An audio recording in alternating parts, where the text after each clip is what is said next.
Me llamo Laura, tengo 44 años, y si algo he aprendido en esta vida es que uno puede aguantar muchas cosas, pero hay golpes que se quedan metidos en el alma, aunque pasen los años.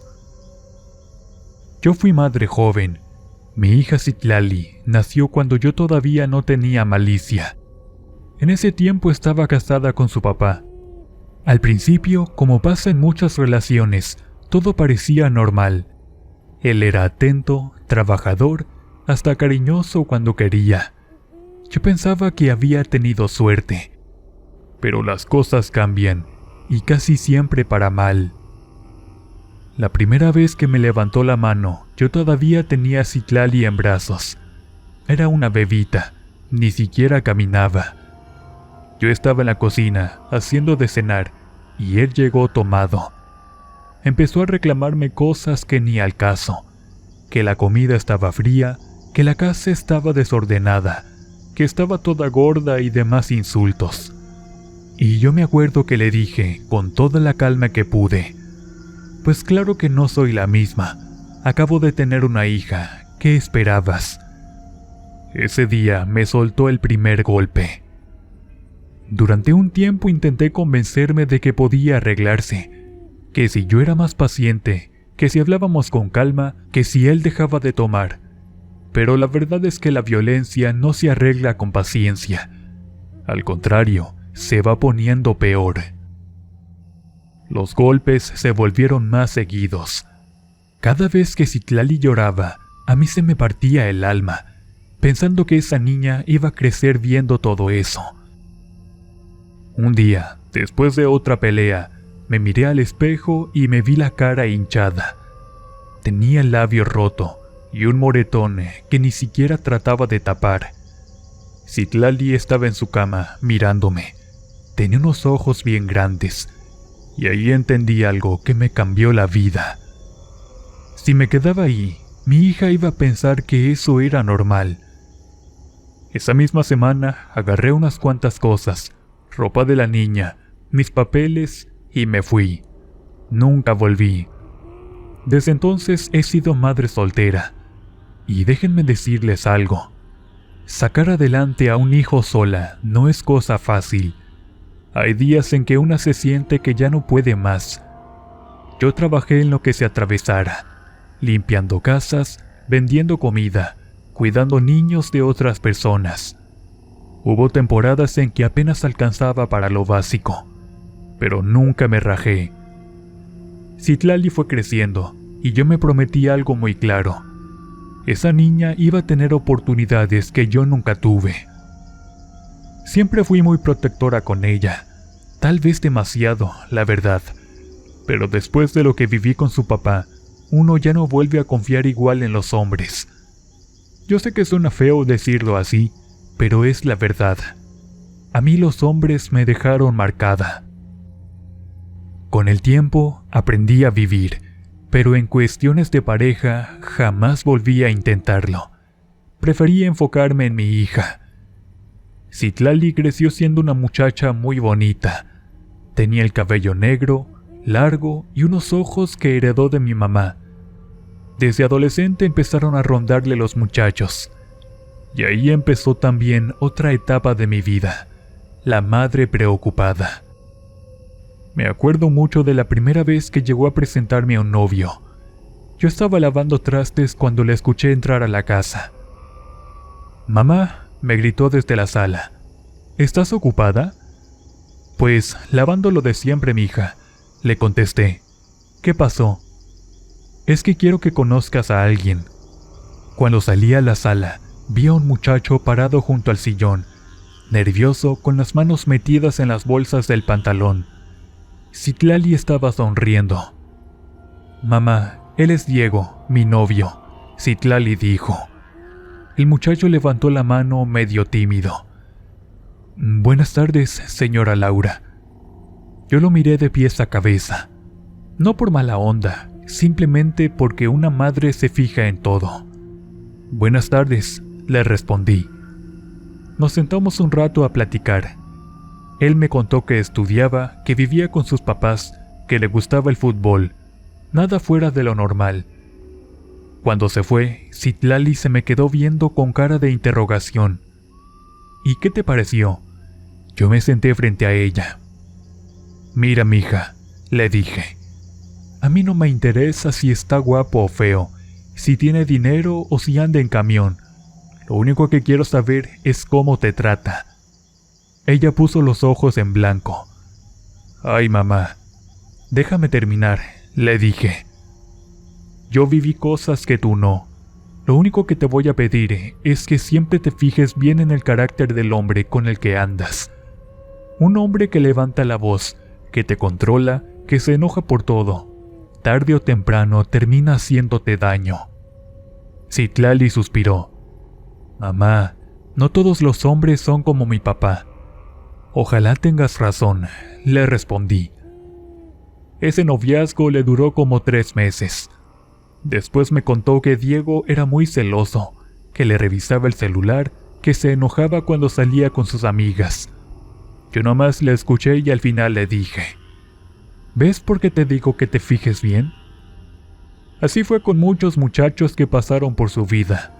Unos más presumidos que otros, algunos irresponsables, otros que nomás querían andar de fiesta, y siempre terminaba igual.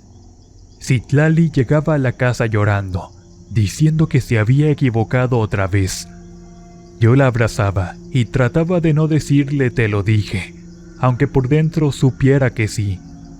A pesar de todo, mi hija logró terminar la universidad. Ese día la abracé bien fuerte. Yo pensé que las cosas iban a empezar a acomodarse para ella, pero la vida, como siempre, tenía otros planes. Un día llegó a la casa con una sonrisa de oreja a oreja. Yo estaba doblando ropa en la sala cuando la vi entrar. Ese día me presentó a otro novio. El nombre del muchacho era Brian de Jesús. El nombre ya de entrada no me dio buena espina, pero me quedé callada. Según Citlali, lo había conocido en una cafetería. Mucho tiempo después supe que no fue así. La realidad era otra, pero en ese momento yo todavía no lo sabía. El día que lo trajo a la casa, lo vi entrar detrás de ella. Alto, con barba mal recortada, tatuajes en los brazos y una forma de caminar como muy confiado de sí mismo. «Mamá, eres Brian», dijo Citlali. El muchacho me extendió la mano. «Mucho gusto, señora Laura». Nos sentamos a platicar un rato. Yo lo observaba con cuidado, tratando de entender qué clase de persona era. Y ahí fue donde empecé a notar cosas que no me gustaron. Por ejemplo, la manera en que le hablaba a mi hija. Había momentos en que Citlali le decía algo, y él la interrumpía como si nada. En otra ocasión, ella se levantó por agua, y él dijo algo en voz baja que yo no alcancé a escuchar. Citlali regresó con una cara medio incómoda, y lo que más me brincó fue cuando iban saliendo de la casa. Citlali se adelantó unos pasos hacia la puerta, y él de repente la jaloneó del brazo. En ese momento no dije nada porque ellos ya iban de salida, pero en cuanto Citlali regresó más tarde esa noche, la senté en la mesa de la cocina. «Tenemos que hablar», le dije. Ella ya sabía por dónde iba la cosa. «Mamá, no empieces». «Sí voy a empezar», le respondí. «Ese muchacho no me gusta». Citlali se cruzó de brazos. «Pero si apenas lo conociste. Con una vez me bastó para ver cómo te hablaba». «Ay, estás exagerando». «No estoy exagerando, Citlali. Ese tipo tiene actitudes que no me gustan nada. Te jaló del brazo enfrente de mí». «Ay, mamá, solo fue un juego». «No fue un juego, y tú lo sabes». Ella se quedó callada unos segundos, luego suspiró. «Mamá, Brian es buena persona, solo que a veces se pone medio intenso». «Ese tipo de intensidad es la que termina en golpes», le dije. Citlali se levantó de la silla. «Siempre es lo mismo contigo, siempre viendo lo peor de los hombres. Porque ya lo viví y no quiero que tú lo vivas también. Pero esa vez fue diferente. Citlali no me escuchó. Al contrario, empezó a alejarse. Las visitas de Brian se hicieron más frecuentes, y cada vez que yo intentaba hablar con ella del tema, terminábamos discutiendo. Mi hija empezó a pasar más tiempo fuera de la casa. Llegaba tarde, contestaba los mensajes a medias, y cuando yo trataba de preguntarle cómo estaba, me respondía con evasivas. Y así, poco a poco, empezó el distanciamiento entre nosotras dos. Yo trataba de mantener la calma, de hablar con Citlali con paciencia, pero cada vez que salía el nombre de ese muchacho, terminábamos discutiendo. Al principio las peleas eran pequeñas, pero conforme pasaban las semanas, todo se volvió más tenso. Una noche me acuerdo que Citlali llegó a la casa como a las 10. Yo estaba sentada en la sala viendo la televisión, aunque la verdad ni estaba poniendo atención, nomás estaba esperando a que llegara. Cuando abrió la puerta, la miré serio. ¿Otra vez vienes de verlo?, le pregunté. Citlali dejó su bolsa sobre la mesa. Sí, mamá. ¿Y hasta qué horas piensas seguir con eso? Ella suspiró con fastidio. Mamá, ya hablamos de esto 1000 veces. Sí, y 1000 veces te he dicho lo mismo, le respondí. Ese hombre no me gusta para ti. Citlali se volteó a verme, ya con cara de enojo. Es que tú nunca le das la oportunidad a nadie. A los otros sí se las di, le dije. Pero es que este muchacho trae algo que no me gusta para nada. La forma en que te habla, cómo te jala, cómo se pone cuando alguien te mira. Eso no es normal. Ella empezó a caminar por la sala como desesperada. Es que contigo todo es lo mismo. Siempre piensas que me va a pasar lo mismo que a ti. Porque sé cómo comienzan estas cosas, hija, le dije tratando de mantener la voz firme. Nadie empieza golpeando de un día para otro. Primero vienen los celos, los reclamos, los jaloneos, luego todo lo demás. Así fueron muchas conversaciones durante semanas.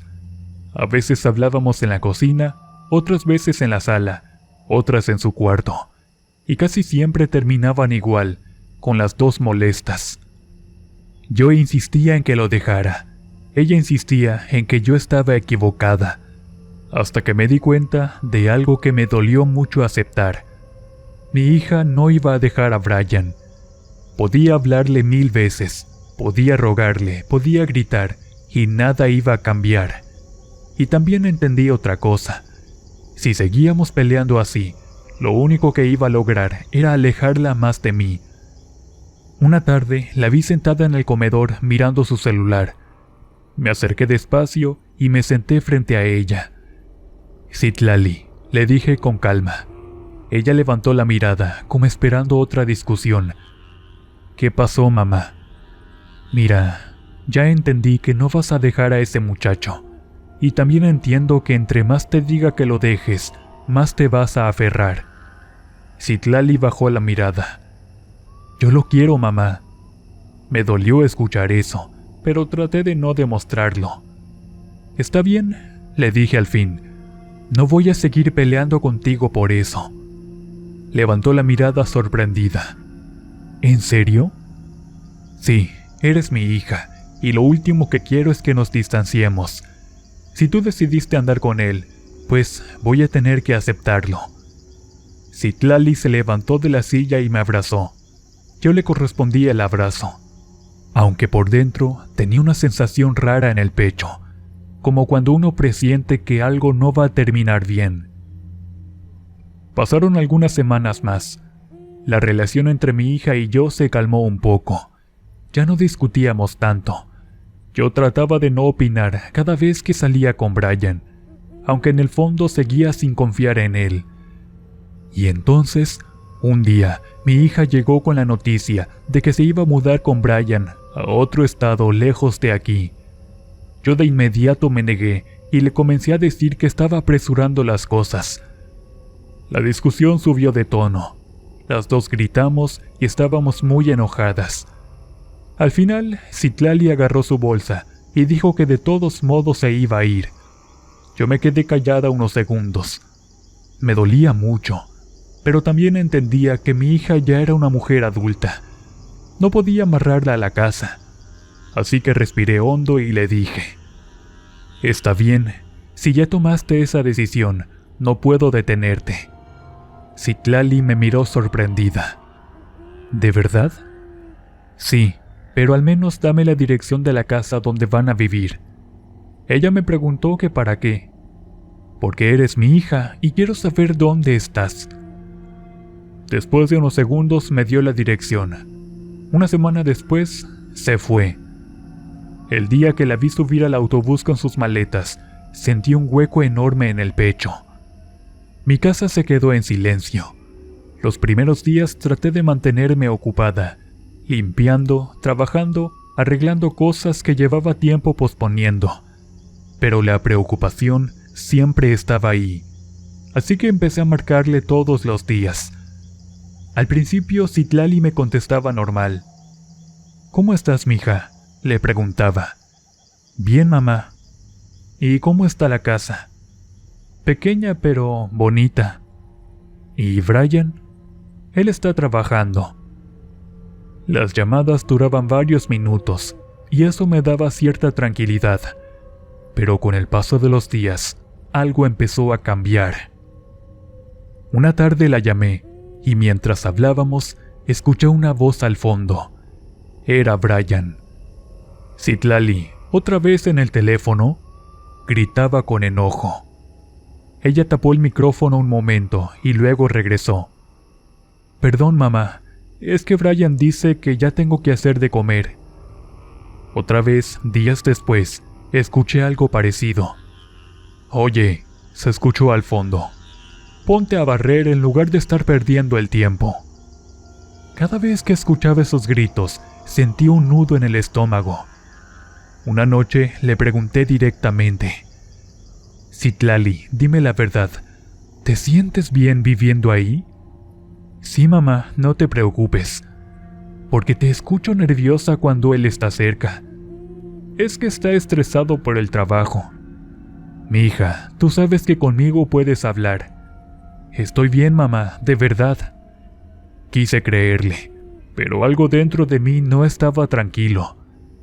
Luego vino la semana en que me puso los nervios de punta. Durante 7 días completos, Citlali no me contestó ni una sola llamada. Al principio pensé que tal vez estaba ocupada. Después creí que se le había descompuesto el celular. Pero cuando pasaron 3 días, luego 5, luego 7, el miedo comenzó a crecer. Así que fui a la central de autobuses y compré un boleto. Tenía guardada la dirección que me había dado. Después de varias horas de viaje, llegué al lugar. Era una colonia humilde, con calles de tierra y casas medio descuidadas. Caminé hasta encontrar el número. La casa se veía vieja. La puerta estaba cerrada, pero cuando la empujé, me di cuenta de que no tenía seguro. Entré sin tocar. Desde el fondo escuché el sonido de un trapeador. Caminé hacia la cocina, y ahí estaba mi hija, trapeando el piso. Cuando me vio, se quedó congelada. «¿Mamá?». Corrí hacia ella para abrazarla, pero cuando me separé para verla bien, sentí que el corazón se me caía. Tenía moretones en los brazos, rasguños en el cuello, y una cortada pequeña cerca de la ceja. «¿Pero qué fue lo que te pasó?», le pregunté con la voz temblando. Citlali bajó la mirada. «Nada, no es nada». «¿Cómo de que nada?», le dije tomando su brazo. «Pero mira nada más cómo estás». «Es que me caí». «No me mientas». «De verdad, mamá, fue un accidente». La miré directo a los ojos. «¿Brian te hizo esto?». «No», respondió rápido, «él no fue». Pero yo sabía que estaba mintiendo.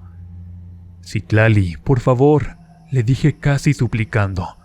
«Vámonos de aquí, regresemos a la casa. No tienes por qué quedarte con él». Ella negó con la cabeza. No, mamá. Mi hija, mírate cómo estás. Citlali respiró hondo.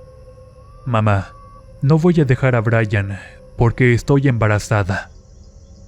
Sentí que el mundo se detuvo. Me quedé en silencio. Quería llevármela de ahí, pero también sabía que si la obligaba, tal vez la perdería por completo. Así que al final regresé a mi casa. Pero regresé con una idea en la cabeza: volver cuando llegara el momento del embarazo para cuidarla. Días después la llamé. Mija, estuve pensando. Voy a irme a vivir contigo un tiempo para ayudarte. Déjame preguntarle a Brian, me dijo. Al día siguiente me llamó. Me dijo que no, que la casa es muy pequeña y que apenas cabemos nosotros. Entonces iré a visitarte. Sí, mamá, ven cada 15 días. Y eso hice. Pero cada vez que iba, mi hija estaba más flaca, más acabada. Y aún así siempre me decía lo mismo. Estoy bien, mamá. Yo trataba de creerle, sin imaginarme que mi peor error estaba siendo dejarla sola, embarazada, en manos de ese hombre. Así pasaron 7 meses en los que yo iba cada 15 días a ver a Citlali. A veces me quedaba unas horas, a veces solo un rato porque Brian siempre encontraba la forma de que mi visita fuera incómoda. Decía que tenía que salir, que tenía cosas que hacer, pero lo que más me dolía era ver cómo mi hija iba cambiando. Cada vez que la veía, estaba más delgada, más pálida. Sus ojos ya no tenían ese brillo que tenía antes. Yo trataba de no presionarla mucho, porque siempre terminábamos en discusiones. Así que opté por algo que hasta el día de hoy me pesa. Preferí creerle. Siempre me decía lo mismo, que estaba bien, que el embarazo la tenía cansada, que Brian andaba estresado por el trabajo, que todo estaba bajo control. Y yo, pues quería pensar que sí. Hasta que un día volvió a pasar lo mismo que meses atrás. Le marqué por teléfono y no me contestó. Al principio no me alarmé demasiado. Pensé que tal vez estaba ocupada o que había salido a una cita médica. Le volví a marcar al día siguiente. Y nada. Al tercer día tampoco contestó. Ahí fue cuando empezó a crecer la preocupación. Pero traté de tranquilizarme pensando que quizás otra vez se le había descompuesto el celular. Ya había pasado antes. Además, en ese momento yo no tenía dinero para viajar. Estaba esperando un pago de un trabajo que había hecho, y con ese dinero pensaba ir a verla. Así que me repetía lo mismo una y otra vez para no volverme loca. Seguro está bien, a lo mejor solo es el teléfono. Pasó una semana completa sin saber nada de mi hija. Cuando por fin me pagaron, no lo pensé 2 veces. Compré el boleto de autobús y me fui directo al lugar donde vivía con Brian. El viaje se me hizo eterno. Todo el camino iba mirando por la ventana, con esa sensación horrible que uno tiene cuando presiente que algo está mal. Cuando llegué a la colonia donde estaba la casa, caminé rápido hacia la dirección que ya conocía de memoria, pero desde que iba llegando, algo me empezó a parecer raro. La casa se veía diferente. La puerta estaba cerrada, pero cuando me acerqué a la ventana para asomarme, sentí que el corazón me empezó a latir más fuerte. Adentro no había nada, ni muebles, ni ropa, nada. La casa estaba completamente vacía. Me quedé parada unos segundos tratando de entender lo que estaba viendo. Luego caminé alrededor buscando otra ventana, pensando que tal vez estaba equivocada. Pero no, todo estaba vacío. Ahí fue cuando el miedo me cayó encima de golpe. Sentí las manos frías y empecé a respirar rápido. Entonces salí a la calle y empecé a preguntar a los vecinos.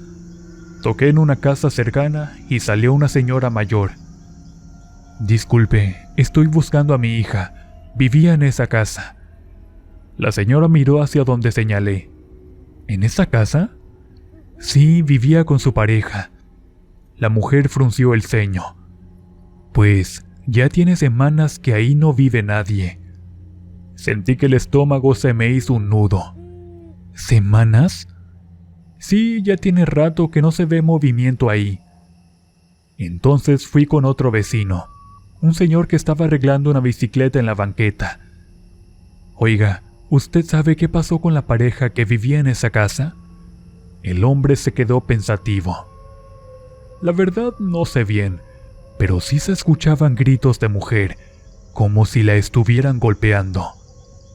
Otra vecina dijo algo parecido. Todos coincidían en lo mismo, que se escuchaban pleitos, que la mujer gritaba, y que semanas después la casa apareció vacía. Ahí supe que algo terrible había pasado. Ese mismo día fui a la policía para reportar la desaparición de Citlali. Pensé que al decirles que estaba embarazada se moverían rápido, pero la realidad fue otra. Me hicieron preguntas, llenaron papeles, anotaron datos y nada más. Pasaron días, luego semanas, y nadie me daba respuestas. Yo iba a preguntar constantemente y siempre era lo mismo. Pero una madre no puede esperar tranquila cuando su hija está desaparecida. Con el tiempo entendí que si yo no hacía algo, nadie lo iba a hacer. Fue entonces cuando me acerqué a un grupo de mujeres que también buscaban a sus hijas. Mujeres que estaban pasando por lo mismo que yo. Algunas llevaban meses, otras años. Salíamos juntas a buscar.